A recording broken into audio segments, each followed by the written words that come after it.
kita bersatu di dalam doa.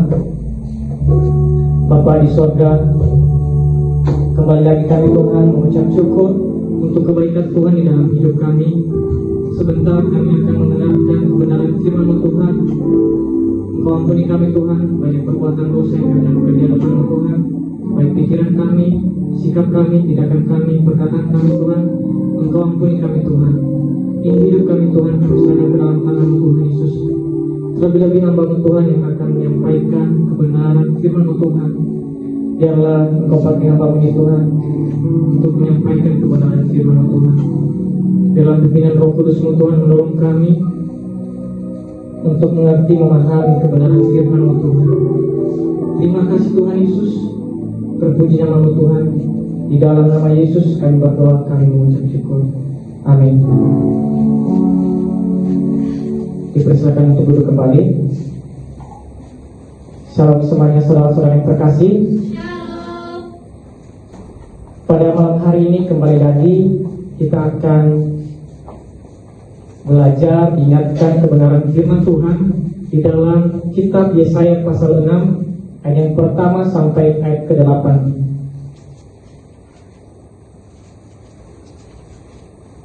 Sekali lagi, kitab Yesaya pasal yang ke-6 ayat yang pertama sampai ayat ke-8. Sudah dapat semuanya? Kita akan baca secara bergantian. Saya akan baca ayat yang pertama dan saudara-saudara baca ayat yang kedua dan seterusnya. Judul perikop, Yesaya mendapat panggilan Allah.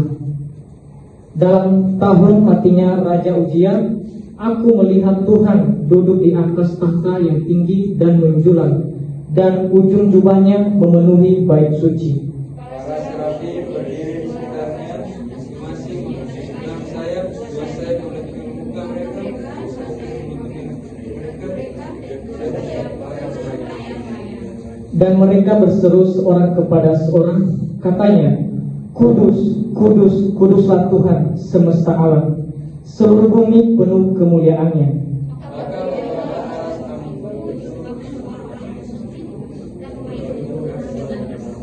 Lalu kataku, celakalah aku binasa, sebab aku ini seorang yang najis bibir, dan aku tinggal di tengah-tengah bangsa yang najis bibir. Namun mataku telah melihat Sang Raja, yakni Tuhan semesta alam.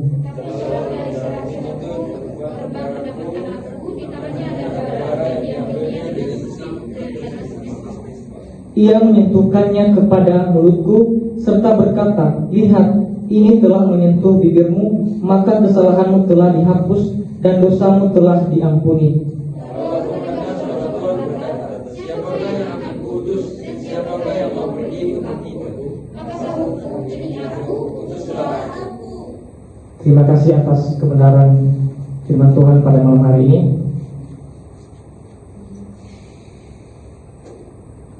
Pada malam hari ini kita akan belajar satu tema yang akan saya mau bagikan kepada kita semua. Visi sesuai panggilan Allah.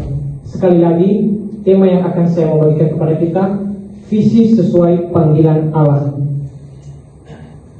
Saudara-saudara yang terkasih, panggilan Yesaya melalui penglihatan pada saat itu ketika ia menjadi hamba Tuhan. Ia dipanggil Tuhan untuk melayani Tuhan. Namun saudara-saudara yang terkasih, Tuhan memanggil dia. Yesaya mendapat penglihatan. Visi salah satu ciri khas seorang hamba Tuhan ini memiliki visi. Kenapa seorang hamba Tuhan harus punya visi? Kenapa hamba Tuhan harus punya visi? Karena visi itu tujuan. Tujuan saya apa sebenarnya ketika saya dipanggil Tuhan untuk menjadi alatnya Tuhan, untuk menyampaikan apa kebenaran firman Tuhan.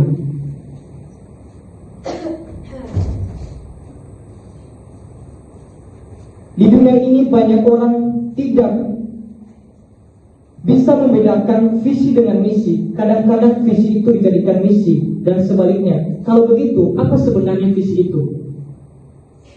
Saudara-saudara yang terkasih, visi bukan tentang keinginan kita. Visi bukan berbicara tentang penglihatan orang-orang. Misalnya ada orang yang berkata, saya pernah ke neraka, pernah ke surga. Itu adalah salah satu hal yang salah. Karena visi di sini bukan berbicara tentang hal-hal demikian, saudara-saudara yang terkasih. Tetapi visi yang dimaksud di dalam bagian ini adalah lahir dari pendengaran akan firman Tuhan. Apa yang diinginkan Tuhan, maka ketika kita tahu keinginan Tuhan, lalu kita mengingini itulah visi.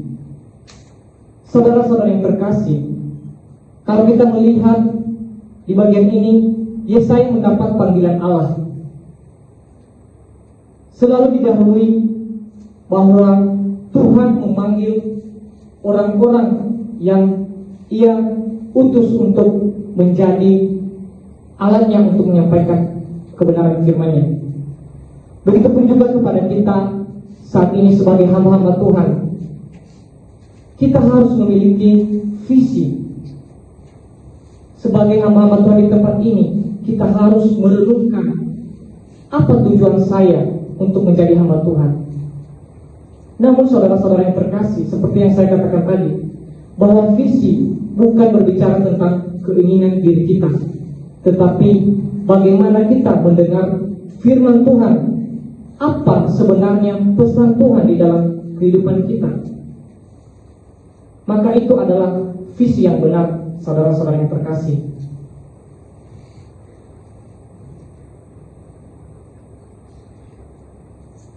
Saudara-saudara yang terkasih, ketika kita membaca di bagian pertama tadi, katanya, dalam tahun matinya Raja Uzia, aku melihat Tuhan duduk di atas tahta yang tinggi dan menjulang, dan ujung jubahnya memenuhi bait suci.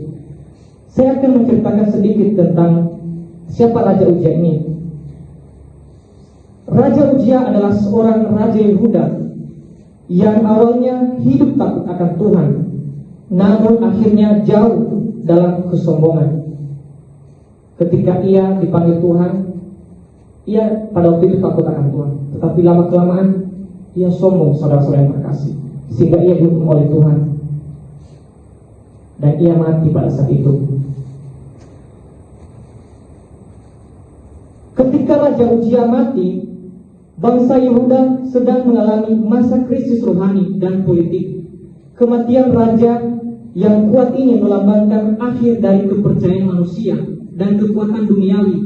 Dan pada saat itu Tuhan menyingkapkan diri kepada Yesaya untuk menunjukkan bahwa Tuhan Raja yang sejati bagi umat manusia. Panggilan Yesaya menjadi hamba Tuhan dimulai dari visi yang ia terima dari Allah. Seorang hamba Tuhan harus memiliki visi yang benar, bukan keinginan pribadi, tetapi dari kehendak Allah sendiri. Bayangkan seorang pelaut yang berlayar tanpa kompas. Ia mungkin memiliki kapal yang besar dan semangat yang tinggi, tetapi tanpa arah yang jelas, ia diombak-ambingkan dan bisa terseret dari laut. Begitu juga dengan kita dalam pelayanan. Sebagai hamba Tuhan, banyak orang melayani dengan semangat, tetapi tanpa visi dari Tuhan, akhirnya kehilangan arah dan tujuan motivasi dalam melayani Tuhan. Makanya saudara-saudara jangan heran kalau misalnya banyak orang-orang yang menjadi hamba Tuhan, tetapi dia tidak benar-benar memahami apa tujuan Tuhan di dalam hidupnya. Maka ketika dia melayani Tuhan, dia tidak sedang melayani Tuhan, tetapi dia sedang melayani dirinya sendiri, sedang meminta pengakuan kesombongan yang ada pada dirinya, sehingga motivasinya melayani bukan lagi melayani Tuhan, tetapi supaya dirinya dipuji, supaya dia dikenal oleh banyak orang. Visi adalah kompas rohani yang menunjukkan kemana Tuhan ingin kita pergi. Tanpa visi dari Allah, pelayanan kita bisa menjadi sekedar kegiatan rutinitas biasa saja. Namun saudara-saudara yang terkasih, hari ini kita akan belajar 3 kebenaran melalui panggilan Yesaya di dalam bagian ini. Yang pertama, visi ke atas, artinya mengenal Allah. Kalau kita sudah membaca di dalam pasal yang pertama sampai pasal yang ke-8 tadi, saya akan kembali membaca kepada kita. Dikatakan, para serafim berdiri di sebelah atasnya masing-masing mempunyai 6 sayap. 2 sayap dipakai untuk menutupi muka mereka, 2 sayap dipakai untuk menutupi kaki mereka, dan 2 sayap dipakai untuk melayang-layang. Dan mereka berseru seorang kepada seorang, katanya, Kudus, Kudus, Kuduslah Tuhan semesta alam, seluruh bumi penuh kemuliaannya. Maka bergoyanglah alas ambang pintu disebabkan suara orang berseru itu, dan rumah itu pun penuh dengan asap. Saudara-saudara yang terkasih, ketika Yesaya melihat Tuhan, di sana Tuhan duduk di atas tahta yang tinggi menjulang. Ini menggambarkan otoritas dan kemuliaan Allah yang tak tertandingi. Sayap mereka menandakan kerendahan hati dan kesiapan untuk melayani Allah. Seluruh bumi penuh kemuliaannya, menegaskan bahwa kekudusan Allah nyata dalam ciptaan dan sejarah manusia. Guncangan ini menandakan kekaguman dan kuasa kehadiran Allah. Asap adalah simbol hadirat dan misteri Allah. Yesaya melihat bahwa hadirat Tuhan. Ketika itu ia mengenal bahwa Allah adalah kudus. Saudara-saudara yang terkasih, visi ke atas ini menandakan bahwa panggilan Tuhan di dalam hidup Yesaya ketika ia melihat Allah, ia melihat bahwa betapa kudusnya Tuhan, sehingga ia tidak dapat membayangkan kekudusan Tuhan itu. Saudara-saudara yang terkasih, seorang anak kecil seringkali berpikir ayahnya adalah orang yang paling kuat di dunia, sampai ia tumbuh besar dan benar-benar mengenal siapa ayahnya yang sebenarnya. Ia baru sadar bahwa kekuatan ayahnya bukan hanya tentang tenaganya, tentang kekuatannya, tetapi tentang kasih, tanggung jawab, dan pengorbanan seorang ayah. Demikian juga dengan kita. Kadang kita hanya tahu Tuhan lewat kata orang lain, atau kebiasaan karena kita pergi ke gereja, kita hanya sekedar mengenal siapa itu Tuhan. Tetapi kita belum melihat kemuliaan dan kekudusannya secara pribadi. Artinya saudara-saudara yang terkasih, kalau dulu Yesaya dipanggil Tuhan melalui penglihatan, namun sekarang bagaimana kita dipanggil Tuhan, sehingga kita bisa mengenal kebenaran firman Tuhan, kita bisa mengalami hadirat Tuhan di dalam hidup kita. Maka disinilah saudara-saudara yang terkasih, melalui Alkitab ini, melalui wahyu Allah, bahwa kita percaya bahwa firman Allah berotoritas di dalam hidup kita. Maka melalui firman Tuhan kita dapat mengenal siapa itu Allah yang sebenarnya. Saudara-saudara yang terkasih,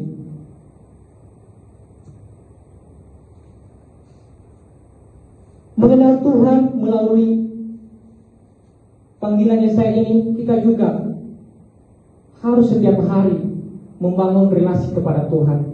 Kita harus membangun relasi pribadi melalui doa dan pembacaan firman Tuhan setiap hari. Bukan hanya sekedar tahu, tapi benar-benar mengalami hadirat Tuhan. Saudara-saudara yang terkasih, setelah Yesaya melihat bahwa Tuhan itu kudus, ia mengalami hadirat Tuhan, bahwa betapa kudusnya Tuhan. Maka sekarang kita akan belajar visi yang kedua, yaitu visi ke dalam. Ayat yang ke-5, lalu kataku, celakalah aku binasa, sebab aku ini seorang yang najis bibir, dan aku tinggal di tengah-tengah bangsa yang najis bibir, namun mataku telah melihat Sang Raja, yakni Tuhan semesta alam. Tetapi seorang daripada serafim itu terbang mendapatkan aku. Di tangannya ada bara yang diambilnya dengan sepit dari atas mezbah. Ia menyentuhkannya kepada mulutku serta berkata, lihat, ini telah menyentuh bibirmu, maka kesalahanmu telah dihapus dan dosamu telah diampuni. Saudara-saudara yang terkasih, di sini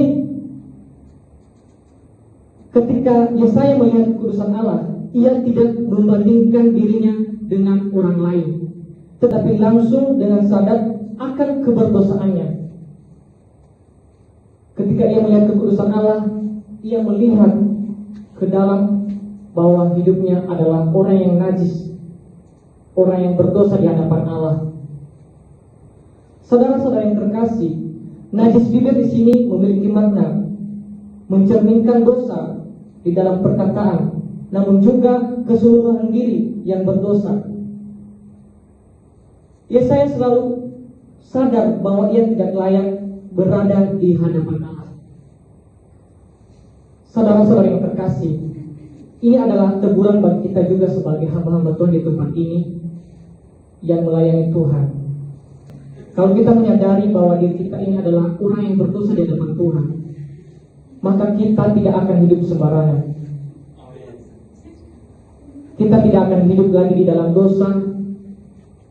Kita akan menyadari, contohnya saya memiliki dosa hari ini, saya berbohong. Maka ketika saya mengetahui bahwa itu adalah salah, maka saya bertobat, mau berubah. Maka itu adalah salah satu kesadaran diri di dalam kehidupan kita. Dikatakan juga bara dari mezbah ini melambangkan penebusan dan pengampunan dosa. Mezbah adalah tempat korban bakar, lambang dan pengorbanan Kristus di salib. Ini juga melambangkan bagaimana Kristus menebus kita, menguduskan kita, orang-orang yang percaya pada saat ini. Kalau dulu di dalam penglihatan Yesaya ini ada seorang malaikat yang menyentuh bibirnya, maka kesalahannya diampuni oleh Allah. Maka kita sekarang sudah dibebaskan. Kita adalah orang-orang yang kudus di hadapan Allah. Status kita adalah status kudus. Kita sudah dibenarkan oleh Allah. Maka kita harus menjadi hamba-hamba Tuhan yang menyadari betapa najisnya hidup kita, bahwa kita adalah orang-orang yang berdosa, orang-orang yang tidak layak di hadapan Tuhan. Maka oleh kematian Kristus di atas kayu salib, kita boleh menerima penebusan dan kita boleh dilayakkan oleh Tuhan untuk membangun relasi di hadapannya, untuk bersekutu dengannya, menyadari diri dan tidak hidup sembarangan, tidak lagi hidup di dalam dosa. Maka ketika kita menyadari diri kita, saudara-saudara yang terkasih, maka hal yang ketiga yang akan kita pelajari yaitu visi keluar, yang artinya kesediaan untuk diutus. Yesaya pasal 6 ayat 8. Lalu aku mendengar suara Tuhan berkata, siapakah yang akan kuutus dan siapakah yang mau pergi untuk aku? Maka sahutku, ini aku, utuslah aku. Setelah disucikan, Yesaya mendengar panggilan Tuhan. Ia merespon. Yesaya berkata, ini aku, utuslah aku, menunjukkan kerelaan dan kesediaan tanpa syarat. Saudara-saudara yang terkasih, ketika Yesaya ini melihat bahwa hidupnya adalah penuh keberdosaan, tetapi ketika ia mendengar suara Tuhan, ia merespon panggilan itu, saudara-saudara yang terkasih. Maka ketika ia melayani Tuhan, ia melayani dengan tulus, karena dia tahu tujuannya untuk melayani, yaitu hanya untuk kemuliaan Tuhan. Begitupun juga kita sebagai hamba Tuhan di tempat ini. Apakah kita siap diutus? Atau kita masih ragu-ragu? Siap. Jordan, kamu siap diutus di Papua? Gas. Luar biasa, berikan tepuk tangan untuk Jordan.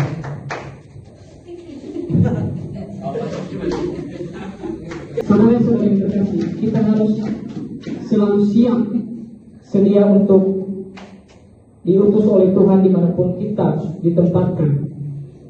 Maka panggilan kita di tempat ini sebagai hamba Tuhan, kita harus melayani Tuhan dengan hati yang tulus.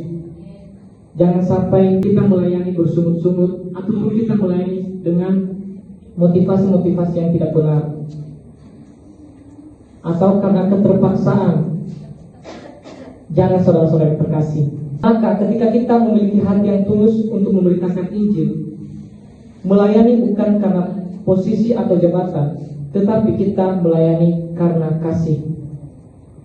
Saudara-saudara yang terkasih, maka Yesaya adalah hamba Tuhan yang mendapat panggilan untuk menyampaikan pesan Tuhan. Maka begitu pun juga dengan kita pada saat ini. Ketika kita melihat bahwa Tuhan itu kudus, bahwa Tuhan itu Maha Agung, maka ketika kita melihat hal itu, maka kita melihat juga diri kita bahwa kita adalah manusia yang berdosa di hadapannya. Maka ketika kita melihat bahwa diri kita ini adalah manusia yang berdosa, maka kita siap untuk melayani Tuhan, untuk memberitakan Injil. Saudara-saudara yang terkasih, yang menjadi kesimpulan untuk kita pada malam hari ini, visi ke atas artinya mengenal Allah, mengenal kemuliaan dan kekudusan Allah. Yang kedua, visi ke dalam mengenal diri, menyadari dosa dan hidup takut akan Tuhan. Dan yang ketiga, visi keluar, siap untuk melayani dengan hati yang tulus. Amin, kebenaran firman Tuhan. Maka itu kita harus perhatikannya, saudara-saudara yang terkasih, apa tujuan Tuhan di dalam hidup kita. Maka renungkanlah dan lakukan sesuai apa kata firman Tuhan di dalam hidup kita. Mari kita bersatu di dalam doa. Terima kasih Tuhan untuk kasih setia dalam hidup kami. Kami boleh melayani Tuhan, kami boleh dipanggil untuk menjadi hamba-Mu Tuhan. Itu semua bukan karena kehebatan kami, itu bukan karena kekuatan kami Tuhan, melainkan karena kasih Tuhan di dalam hidup kami. Ampuni kami Tuhan jika kami belum sungguh-sungguh melayani Tuhan, jika kami sebenarnya belum sungguh-sungguh untuk berubah, belum sungguh-sungguh untuk mengikut Tuhan. Ampuni kami Tuhan, kami manusia terbatas. Untuk itu Tuhan, mampukan kami.